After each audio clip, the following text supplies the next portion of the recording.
Hello guys, how are you. चलिए, आज मैं आपके सामने जो टॉपिक लेके आया हूँ वो आपका बीएनएसएस 2023 का है, जिसमें कि हम ये डिस्कस करेंगे कि किसी ट्रायल प्रोसीडिंग में जब अपीयरेंस की बात आती है तो कोर्ट उस अपीयरेंस को या सर्टेन व्यक्ति के अपीयरेंस को या सर्टेन थिंग्स के प्रोडक्शन को इंश्योर करने के लिए क्या प्रोसीजर होता है।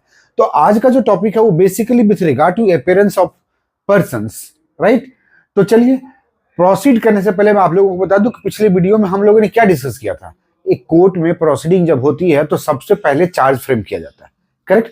चार्ज जब फ्रेम करते हैं तो उसमें क्या क्या कंटेंट होता है इसके बारे में भी हमने डिस्कस किया था। अगर आपको क्लैरिटी नहीं मिला है तो आपको दिख जाएगा कि हमारा डिस्क्रिप्शन बॉक्स में या आई बटन के तौर पे आपको मिल जाएगा, पहली बात। दूसरी बात है कि क्या जब चार्ज फ्रेम हो जाता है, जब आरोप तय हो जाता है तो उसमें क्या कोई अल्टरेशन किया जा सकता है, और अगर अल्टरेशन किया जा सकता है तो कौन कर सकता है, और अल्टरेशन करने के बाद क्या प्रोसीजर होता है ट्रायल प्रोसीडिंग का, राइट। इन सारी बातों को हमने इसलिए डिस्कस किया कि क्योंकि कोर्ट के प्रोसीडिंग में इन सारी बातों का ख्याल रखा जाता है और इन सारी बातों को हम लोग डिस्कस भी करते हैं। And being a legal student, being a judicial aspirant, we should know it very clearly and step wise as well. तो चलिए, आज मैं कोर्ट के इसी प्रोसीडिंग को आगे बढ़ाते हुए अपीयरेंस के बारे में डिस्कस करना चाहता हूं कि अपीयरेंस के लिए कोर्ट क्या क्या प्रोसीजर फॉलो करती है, या क्या क्या ऐसा हथकंडा है या हथकंडा नहीं कह सकते हैं, या पावर है कोर्ट को जिसके through court can ensure the appearance of certain persons for a specific purpose. Clear. चलिए, अगर बीएनएसएस 2023 पढ़ते हैं तो उसमें आपको पता चलेगा कि टोटल बेसिकली चार तरह के प्रोविजन दिए गए हैं जिसमें कि अपीयरेंस को इंश्योर किया जाता है। सबसे पहले है सम्मन के थ्रू अपीयरेंस को इंश्योर किया जाता है। और दूसरी बात वारंट, दूसरा पॉइंट जो है वो वारंट के थ्रू, कि भाई कोर्ट वारंट इशू करेगा, warrant of arrest and the appearance of the certain person for a specific purpose will be ensured. Third क्या है? थर्ड है proclamation and attachment. Proclamation and attachment, right. Proclamation मतलब होता है publication of absconding persons, correct, and attachment of the property. Fourth provision है जिसको कि BNSS 2023 में दिया गया है, अदर रूल्स। अब अदर रूल्स में क्या होता है? या तो बॉन्ड हो सकता है, एग्जीक्यूशन ऑफ बॉन्ड, जो कि बॉन्ड को के आधार पे, सिक्योरिटी के आधार पे छोड़ा जाता है, करेक्ट। तो बॉन्ड को इंश्योर करना है, बॉन्ड के फेलियर में अरेस्ट इमीडिएटली किया जा सकता है, या सम्मन के बदले से वारंट इशू किया जाता है, या सम्मन के अलावा वारंट भी इशू किया जाता है, करेक्ट। दैट रखिएगा, सम्मन के अलावा वारंट भी इशू किया जाता है। चलिए, इसको हम और ब्रॉडली डिफाइन करने की कोशिश करते हैं या कैटेगराइज करने की कोशिश करते हैं, so that you may have a proper idea with regard to compelling appearance of the person before the court proceeding. सबसे पहले जो है वो है सम्मन। सम्मन क्या होता है? सम्मन एक लीगल डॉक्यूमेंट है जो बुलावा है, चलो बुलावा आया है ना, माता का बुलावा आया है। Similarly summons is a kind of legal document to ensure the appearance of a certain person for a specific purpose, correct. तो सम्मन के बारे में इतना समझ लीजिए, सम्मन के डिटेल्स क्या क्या है, क्या प्रोविजन है, या उसके पीछे और क्या क्या प्रोसीजर फॉलो किया जाता है, will be discuss in the coming videos, right. तो सम्मन एक लीगल डॉक्यूमेंट है जो कि हमारे बीएनएसएस 2023 के सेक्शन 63 से लेके सेक्शन 71 के तहत डिस्कस किया गया, राइट। फर्स्ट। सेकंड जो प्रोसीजर है अपीयरेंस को इंश्योर करने के लिए है वारंट ऑफ अरेस्ट, जो कि बेसिकली सेक्शन 72 से लेके सेक्शन 83 तक दिया गया है। अब इस सेक्शन 72 से 83 में क्या दिए गए हैं और क्या प्रोविजंस हैं, these all things will be discussed later on in subsequent coming videos, correct। तो warrant of arrest is also a kind of procedure to ensure the appearance of a person for a specific purpose, correct। तो आपको पता है कि warrant कैसे issue होता है? वो कोर्ट के थ्रू इशू होता है, पुलिस को दिया जाता है या अथॉराइज ऑफिसर को इंश्योर किया जाता है कि आप उसका अरेस्ट इंश्योर करो और उसे पकड़कर कोर्ट में सर्टेन डेट को प्रोड्यूस करो, करेक्ट। थर्ड है प्रोक्लेमेशन। प्रोक्लेमेशन, जैसा कि मैंने आपको बताया, proclamation a kind of legally publication, a kind of publication, not legally, a kind of publication of the details about the absconding person to appear before the court in a certain date for a certain specific purpose. Correct? Provided, इसमें इतना provision ध्यान रखिएगा कि जब भी proclamation इस तरह से वर्नाकुलर लैंग्वेज में, वर्नाकुलर पेपर में प्रोड्यूस किया जाता है या पब्लिश किया जाता है, करेक्ट, कि जिस जुरिसडिक्शन में ये प्रोक्लेमेशन या पब्लिकेशन इशू किया जाना है या पब्लिश किया जाना है, वहां के जो लोकल लैंग्वेज है उस लोकल लैंग्वेज के लोकल न्यूज़पेपर में पब्लिश किया जाता है, ताकि ज्यादा से ज्यादा लोगों तक पहुंच सके कि भाई ये पर्सन एब्सकॉन्डिंग है, इसका अपीयरेंस कोर्ट में नेसेसरी है। करेक्ट? फोर्थ पॉइंट है, और हाँ, प्रोक्लेमेशन जो है सेक्शन 84 में दिया गया है, सेक्शन 84 में। Is it clear?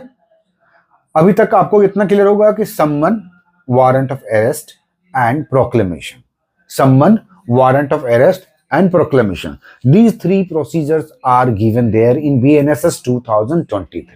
Now fourth is attachment of the property. भाई ये क्या है? Attachment of the property is also procedure to make appearance, to ensure appearance of the certain person, of course. अब क्या होता है? This is a kind of a coercive action taken or initiated by the court. Coercive action क्या होता है भाई? Forceful action होता है, करेक्ट? तो यहाँ पे होता है कि भाई देखो, वो व्यक्ति अगर नहीं आ रहा है, नहीं कंप्लाई कर रहा है सम्मन का, या और arrest of warrant can not be executed, in that case property related to that person और belonging to that person which is required to be appeared before the court will be attached. और इसके regarding भी certain provisions है कि भाई attachment होगा तो release होगा, तो कैसे अटैचमेंट होगा, कौन सा प्रॉपर्टी अटैच होगा, राइट? अब ऐसा ही नहीं है कि ए को अरेस्ट किया जाना है या नहीं आ रहा है तो ए की प्रॉपर्टी के बजाय बी की प्रॉपर्टी को हम अटैच कर लें। These all things will be taken into care which will be discussed in subsequent videos coming, right? Now after publication, now the fifth one, summon, warrant of issue, proclamation, attachment, and fifth one is warrant in lieu of summon or warrant in addition to summon. ध्यान रखिएगा, बहुत जगह पे बहुत सारी video में आप देखेंगे कि जहां लिखा गया है सम्मन के बदले वारंट, ऐसा नहीं है। अगर आप BNSS 2023 के सेक्शन 90 पढ़ेंगे तो वहां पे क्रिस्टल क्लियर टाइटल दिया गया है जिसमें ये क्लियर कट लिखा गया है वारंट इन लीव ऑफ सम्मन, मतलब सम्मन के बदले warrant, and warrant in addition to summons, मतलब सम्मन देने के बाद भी वारंट इशू किया जा सकता है। तो this is the fifth provision या fifth procedure to ensure the appearance of a person before the court, correct? अब जो नेक्स्ट पॉइंट जो सिक्स्थ है वो है बॉन्ड। बॉन्ड क्या है, राइट? अगर आप देखेंगे BNSS 2023 के सेक्शन 2 के सब क्लाउज ई में, तो यहाँ पे लिखा गया है bond is a legal document, legal instrument और a kind of undertaking of the sureties by the concern person. अब कंसर्न पर्सन कौन होगा? जिसका अरेस्ट इंश्योर किया जाना है, जिसका सम्मन इंश्योर किया जाना है, वैसे व्यक्ति के अपीयरेंस को इंश्योर करने के लिए बॉन्ड भी एग्जीक्यूट किया जा सकता है, बॉन्ड भी लिया जा सकता है। Basically this is a legal instrument on the basis of undertaking of surety that I will be coming, certain person will be appearing before the court at a certain date. Clear? तो आपने क्या देखा, BNSS 2023 जो है basically 4 category में बांटा है, जिसे हमने 6 कैटेगरी में बांट कर समझने की कोशिश किया है। पहला सम्मन, दूसरा वारंट ऑफ अरेस्ट, तीसरा प्रोक्लेमेशन, और चौथा attachment of the property, right? और पांचवा क्या है? वारंट इन ल्यू ऑफ और इन एडिशन टू सम्मन, एंड सिक्स्थ क्या है? Bond execution, correct? अब BNSS में आप जब पढ़ेंगे तो आपको ये 4 कैटेगरी मिलेगा। पहला मिलेगा सम्मन, दूसरा मिलेगा वारंट ऑफ अरेस्ट, तीसरा मिलेगा proclamation and attachment of the property, तीसरा मिलेगा, और चौथा मिलेगा वारंट इन ल्यू ऑफ सम्मन और इन एडिशन टू सम्मन, करेक्ट? उसी से प्रोविजन में, उसी पार्ट में, सी में, पार्ट सी दिया गया है जिसमें बॉन्ड भी डिस्कस किया गया है, करेक्ट? लेकिन हमें ये क्लियर हो गया कि कोर्ट में जब भी अपीयर करने की बात आती है तो कोर्ट जो है इन सारे प्रोविजन को फॉलो करता है और इंश्योर करता है कि वो व्यक्ति कोर्ट में प्रोड्यूस हो सके, इजंट इट? अब एक चीज और ध्यान रखिएगा कि कोर्ट जो है अपीयरेंस, दो चीज की अपीयरेंस की बात करता है, करेक्ट? या तो appearance of the person, right, या अपीयरेंस ऑफ द डॉक्यूमेंट्स, या अपीयरेंस ऑफ द पर्सन और अपीयरेंस ऑफ द डॉक्यूमेंट। तो जो अब अभी हम लोगों ने सीखा, डिस्कस किया, वो basically it was with regard to the appearance of the person. However, with regard to the appearance of the things or documents or other things is given in another part of the same chapter, तो हम इसको discuss करेंगे आने वाले video में, right? तो चलिए, आपके इस कॉन्सेप्ट को मैं क्लियर करने में अगर सक्सेसफुल हुआ और आपको ये लगा कि yes, this is a satisfactory discussion and clarificatory division of the appearance, procedural appearance, right, तो आप मेरे इस वीडियो को लाइक जरूर कीजिएगा, सब्सक्राइब भी कर लीजिएगा और हाँ, बेल आइकन को जरूर दबाइएगा ताकि आप लोगों को मेरे वीडियो के पब्लिकेशन से के इमीडिएटली नोटिफिकेशन आप तक पहुंच सके, right? So guys, stay tuned to this channel and stay tuned to your study as well. So thank you very much.